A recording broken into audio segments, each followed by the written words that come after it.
was writing articles and putting out a lot of content about working from home and flexible work, and everyone would always tell me, Molly, why are you writing about this? This is never gonna happen. Businesses are never gonna buy into this, so you are really just like hitting your head against the same brick wall, and it's always gonna be that way. And then 2020 happened. So it's not a good I told you so moment. That just doesn't feel right. But at the same time, it was validating. You know, like people, you really do know the best way that you work. And so for companies to start recognizing that propensity in the market is really important. And it's been very exciting for me. I'm a former NCAA athlete. I played soccer in college. The only reason I put that on there is that it's the hardest job I've ever had, and it very much shapes how I've moved forward in my career. And anyone who's had that kind of experience before understands. So another thing, I thanks to Abby, who I think will be here shortly. Yeah. She was the one who connected me with Women in Robotics, and I really was excited to realize that this group existed. In some of the other companies that I've worked for, I've started up women's groups, women in tech more generally, and really kind of gotten that ball rolling at some companies that were very, very male dominated. So I'm sure a lot of you understand what that environment can be like, and how important it is for women to really support each other and make sure that we are you know, having platforms and abilities to talk to each other, compare experiences, and fight for what we deserve. And so this is just kind of my little quote here is, women offer the brightest way forward in technology because we understand transformation better than men. So go ahead and fight me on that, but it's true. And I think that's not only just in a more personal way, but it's in a social way. Women are just very transformative beings. And I think, honestly, we handle it better than men do as well. You know, and I think the whole idea of multitasking is just something that we are just born to do. And technology is all about multitasking, because a piece of technology can't just do one thing and survive. Best feedback ever. We had a client, a male client, at a company called TELUS, and he told us that he identified Ava as a her because I was raised by a single mom, and everything I consider better than myself will always be female. I absolutely was blown away by this piece of feedback, and it was during a quarterly business review call when we were talking about the robot and some of the, you know, challenges they were having in their space. But he just organically came out with this, and I was like, well, I have to share that with the Women in Robotics group, because that is just, it's a great piece of feedback, and it just really was, it was very genuine, and he really was very thoughtful in that statement. So I thought I would just share that. And a lot of people do call Ava female, but that's A, the name, but B, also they think it's very beautiful. So I'll take that as a compliment as well. All right, workplace robots. Why should I care? All right. So there's a lot of different things that can come to mind when you think about robots in general. But when you think about sharing a space with a robot where you work, and robots being with people, what are some of the things that come to mind? Are there certain images, certain feelings? I thought maybe I could just go around the room and you can just kind of do like a word association thing. So when you think about robots in a workplace, what do you think of? Like working on robots. Working on robots? Yeah. Okay. Futuristic, or Okay. Think of collaborative robots. All right. automation. Automation. I think of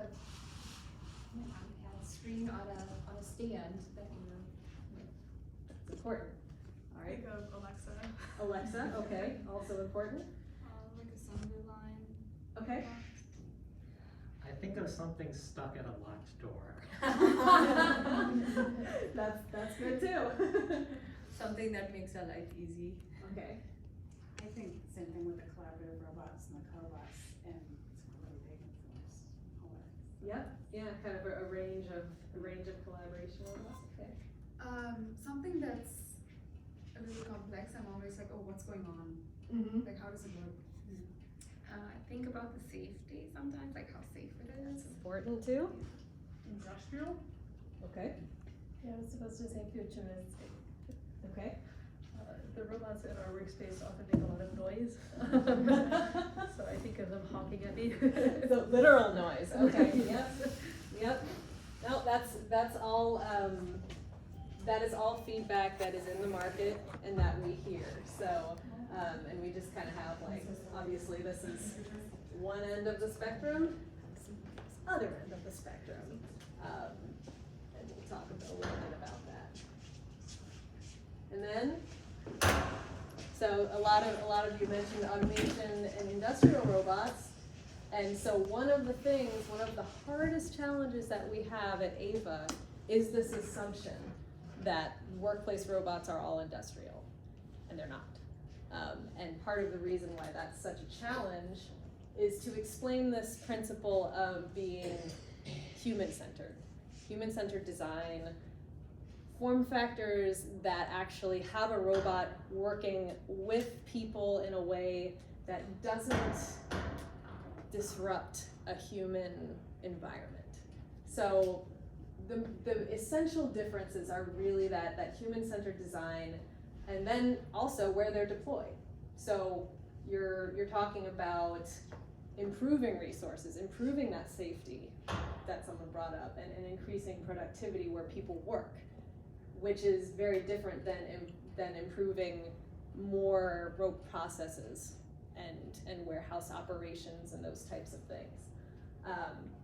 So these are more focused on non-industrial environments, and the two words that we've just been using ad nauseum is automate and augment. So I think it's that augmentation that's harder to communicate than automation. I think a lot of people are accepting of automation and understanding what it is and what it does. It's like, this robot picks us up and puts us here. This robot helps us do this process faster. But what about collaboration? What about augmenting the staff that you have to do more human processes? So that's really where some of the nuances come in. It's not just design, but it's also in the functionality. Use cases. I don't even know how many times in a day I hear use cases. It is definitely one of the hardest things to explain because there are so many of them. As you see along the sides here, these are just some of the use cases that these robots are trying to take on.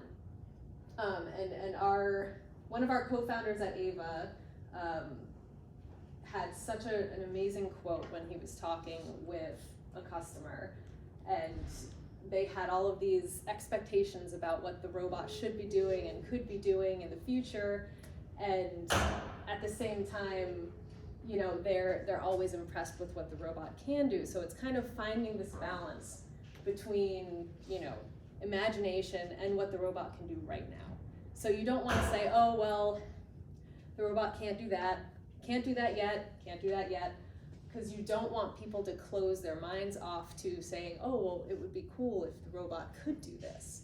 Or if the robot does this at night, what does it do during the day? It's good for the customers to be thinking about this kind of utility and creative ways to apply the robot to the different things they have going on in their workplace. Reality is, often the robot can't do that in current state, but that kind of feedback is what helps us define the future state for the robot. So it's about finding a balance between imagination and capability. In robotics, we must balance what the customer imagines the robot can do and what the robot can do right now. But it also cuts both ways. We have the opportunity to show how robots in their current states can often do things people didn't know were possible. And what we really consider a win at Ava is when our customers start figuring out what's possible on their own and then they come to us and say, wouldn't it be great if we could do this? And then we take that back to our technical team and say, can we do this? And sometimes it's, if we have 2 years, and then sometimes it's, okay, maybe we'll put that on the product roadmap for maybe later this year. I think one of the most interesting aspects of working in robotics as a non-technical person is getting that initial understanding of how much it really takes, even for small changes within a robot. I think it's just really important to have respect for that process, because it is so different coming from SaaS, where if you, or app development, even when you're just trying to create a new feature and push it live, that pushing it live process is just, it's so different. It's not this big tangible piece of hardware that has to perform these duties. It's, you know, it's code, and it's activated code, but it's code. So for me, that was just a really interesting realization and learning over the past couple of years, making that transition. So why should we care? The workplace is going to change. It has to.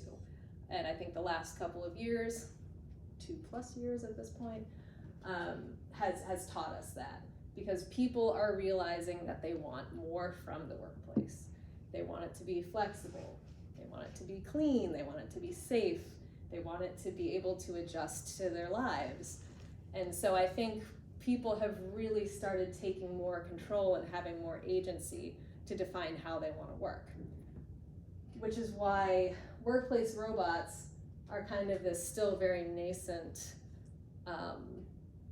hardware and market, because people are just realizing these things, and companies are just trying to solve for these new problems in different ways that they realize are available.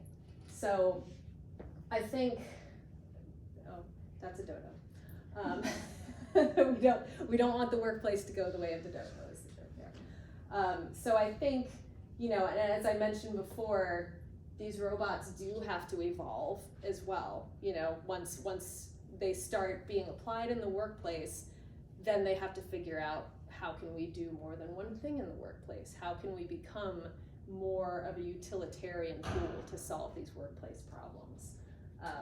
So really, when it comes to equal opportunity and user-friendly technology, these are all things that workplace robots really have to focus on.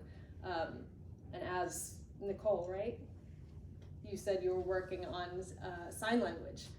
So a good example of that is one of our robots that's used in a retail location in Emirates has something called loop technology that they've applied to it, and it helps with the retail process for hearing impaired customers.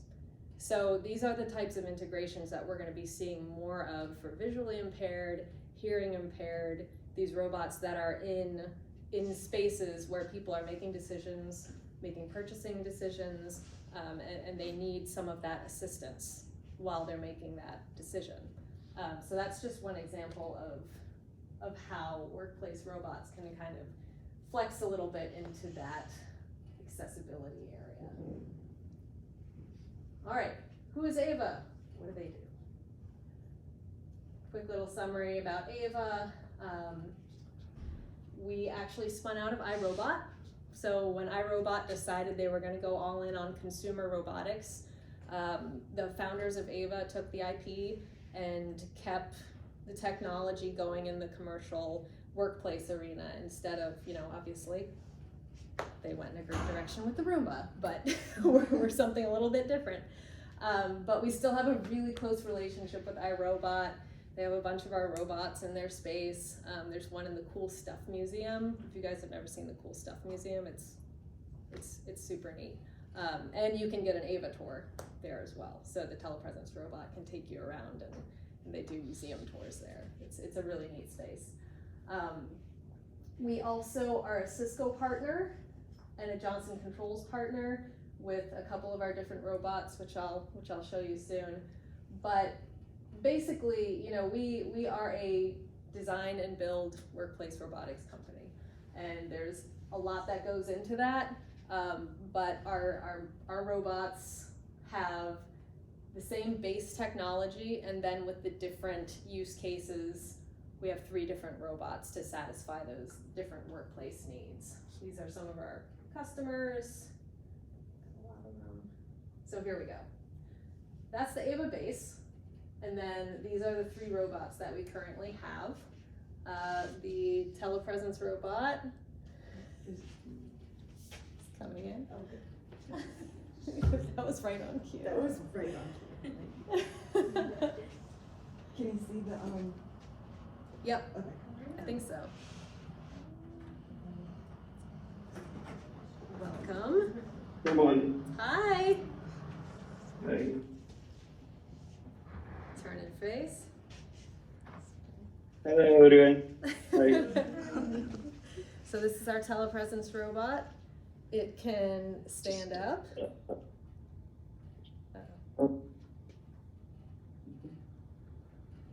Yeah. I think there's a bad reception here. Oh, really? I'm not sure.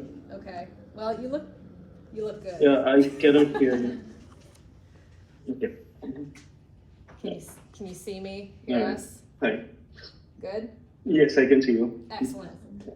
Mhm. Everyone, Advit, everyone.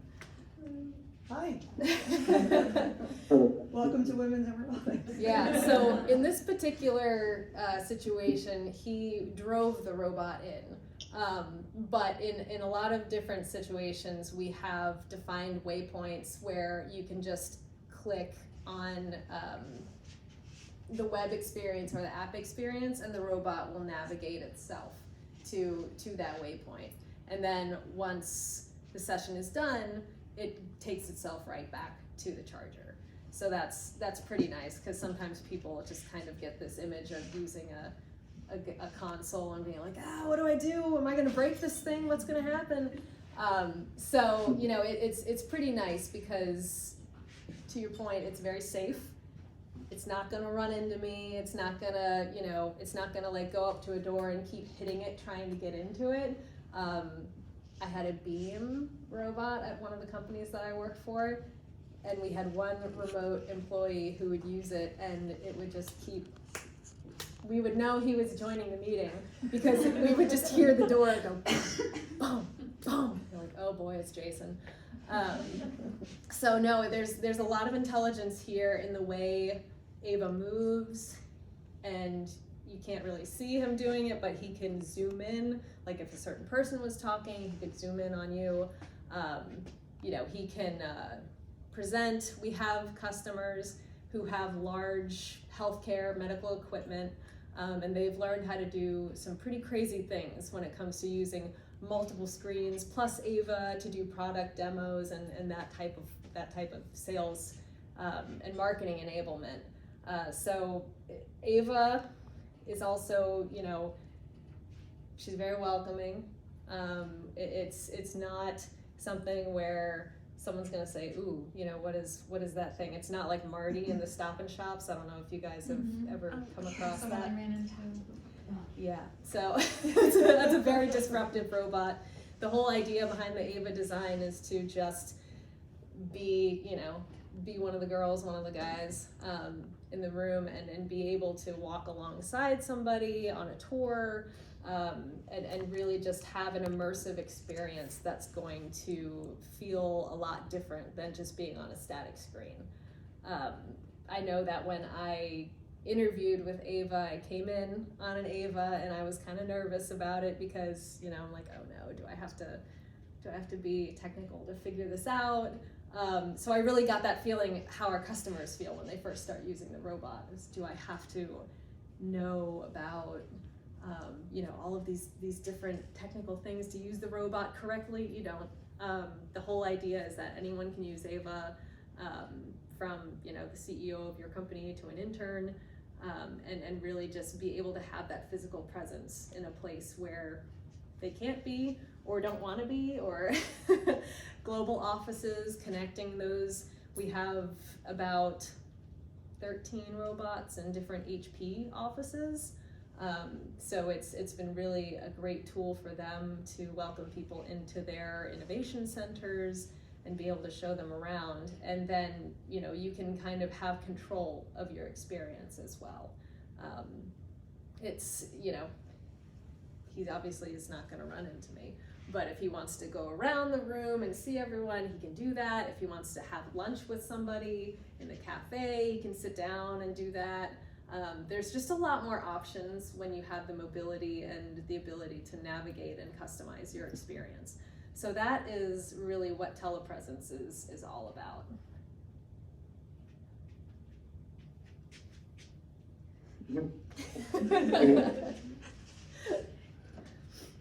Yeah.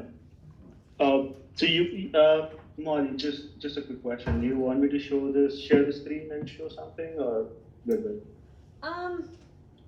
Do you guys want to see him share Yeah. something on the screen? Well, like, can we see the HMI from his side of point, his view? Like, can we see the GUI? Yeah, I mean, I think he could show you that. Yeah. Let's do it. So right now I'm in a split call. I'm not sure if that's something you have to explain, or but I can show you the basic maps or basic UI. Let me first point towards everyone.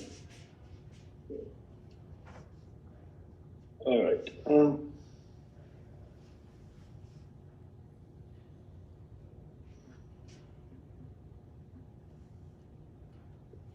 right.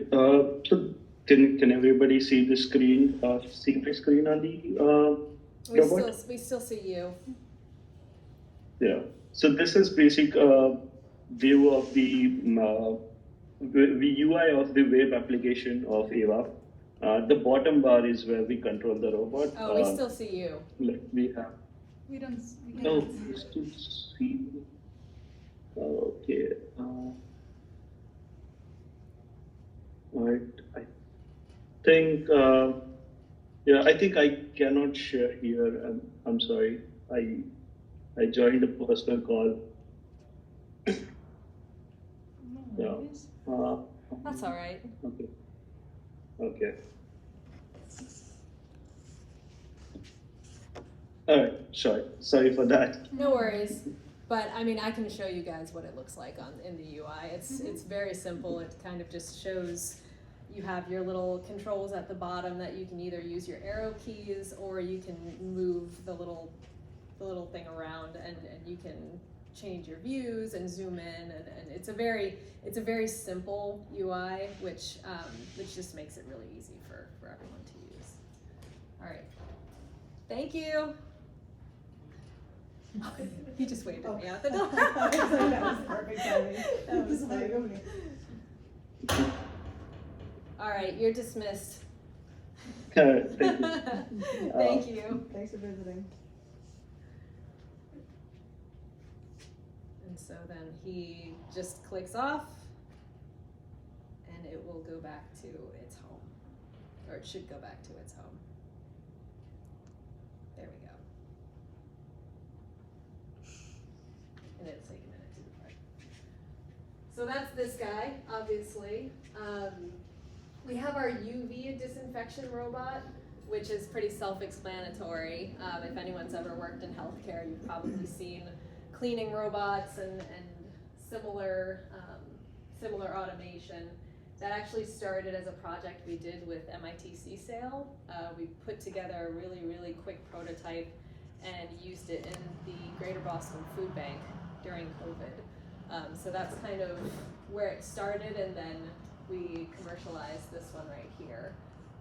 The security robot, this guy, is our newest one, and that's again with a partnership with a large company, so it'll be integrated into their software and security processes. But it's a Tyco Alestra camera up at the top, and then the touch screen. This robot can also take temperature, humidity, a lot of different readings throughout a space, so it's not, it can kind of have that multi-facilities manager purpose as well. So these are our 3 robots that we have. And then, you know, the telepresence robot we have direct, but we also have it through Cisco, as we are a Cisco partner. and they, let's see, I think they put us as an official partner now, it was about a year and a half ago. And then there's just a little bit about what Ava is trying to do. You know, we really believe that there's a great opportunity for robots in the workplace, and it's new, and this whole idea of being designed to work with and for people is kind of a new message to be putting out into the market. So we're really trying to lead companies into the next best versions of themselves from a workplace perspective, and focusing on things like experience, retention for employees, better remote experience for customers coming into a space. You know, really having that customer experience focus.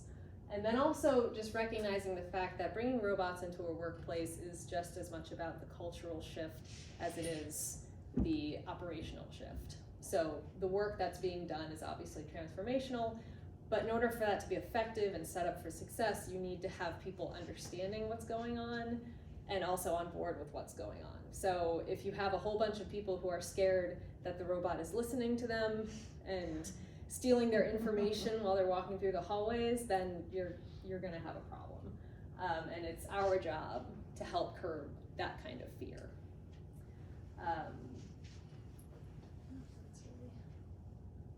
All right, so we had our demo, very, very quick demo. Are there any questions that you guys would like to ask? Good. How many do you have deployed right now? Yeah, so we have about 40 customers, and then some of those customers have multiple, so probably around 80-ish, I believe. I noticed a little panel on the front. Was that a sensor? Can you talk about kind of what sensors are on the robot? Sure, yeah, so in the base part, that's where all of the magic happens, really. I think there's 11 different sensors, and then there's cameras that are all in that general vicinity. I'm sitting here like this vicinity, this right here, the belly area. But yeah, I didn't put the tech specs on here, but happy to share those with you. They're, you know, it's a lot of LiDAR and those types of things, and then the cameras have pretty much panoramic views. There are blind spots. I mean, you know, it's not perfect, but it's more like those are more edge cases than the norm. Like we had a customer that had something like hanging from the ceiling with like a transparent like board or something that they said the robot couldn't see. But for the most part, in most office situations where there aren't crazy pieces of art or anything like that, then it's usually pretty safe. Are the cameras more for the person to see out of, or is that all like for the robot to The cameras are both. So the robot can learn its space, and also so the person on it can see. And then obviously the robots that don't have the big screen, that, you know, the robot has to be able to see around those spaces so it can run security patrols, disinfection patrols, that type of thing. So Ava, does it have like only the telepresence sort of thing, or does she have, I'm calling her she, yeah, so does she also have like her own interface, like where she can talk automatically, some sort of AI going on?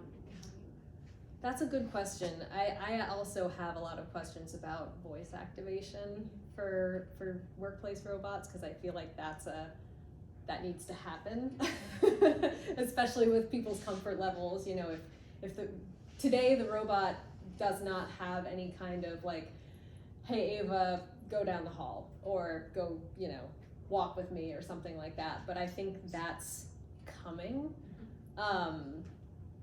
So I'm not sure if that answered your question, or. I mean, yeah. I mean, I'm just trying to figure out like, okay, if we actually bring Ava in a workplace, what's her role gonna be, you know? Is it gonna be just interaction, or just like some other person being telepresent and just something like that? Yeah, so one of the emerging use cases we have is sort of like the on-demand expert. Yeah. So if you're That's walking down an aisle in Home Depot Yes. and you're like, where the hell is everybody? Like, I can't find what I'm looking for. And there's an Ava station nearby to have someone be able to help someone when they're trying to find the right tool or the right, material for something.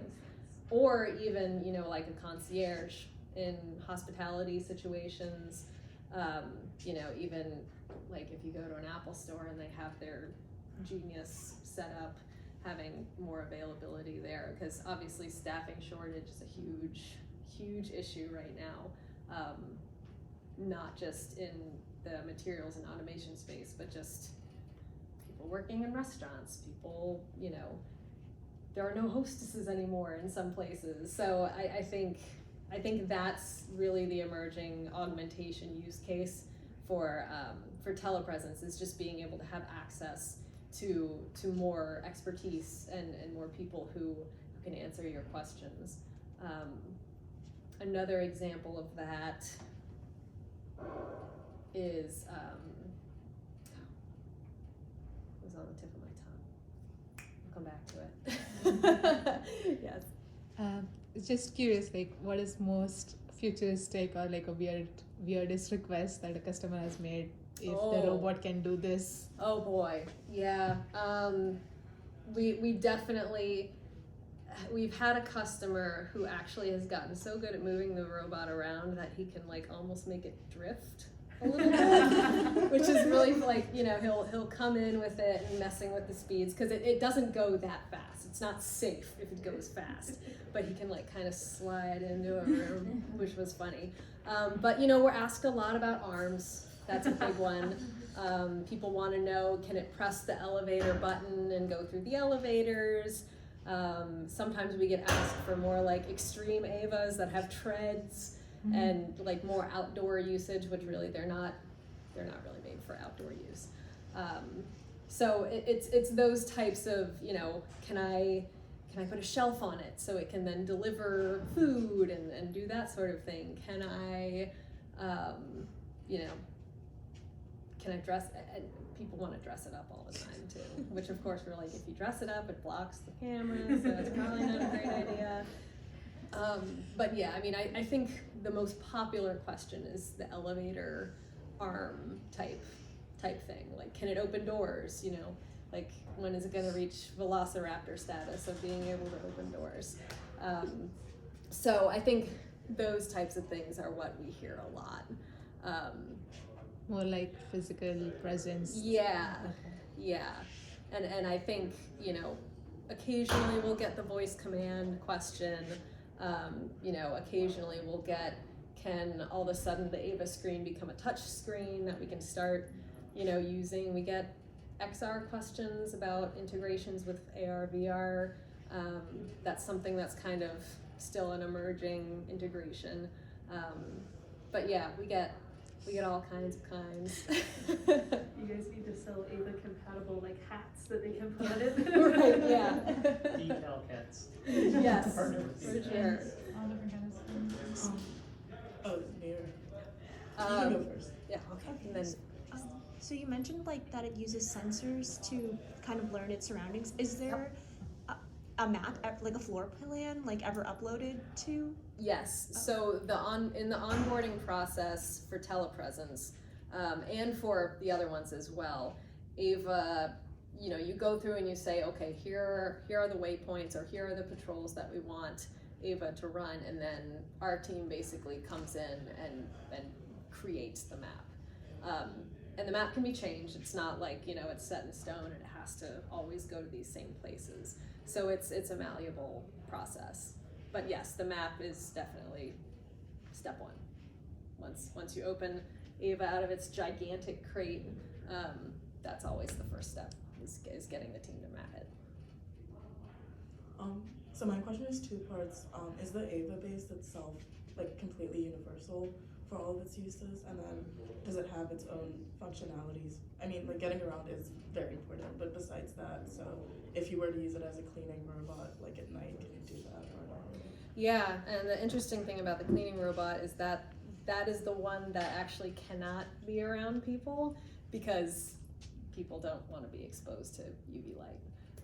So yes, the base is the universal platform for intelligent mobility for Ava.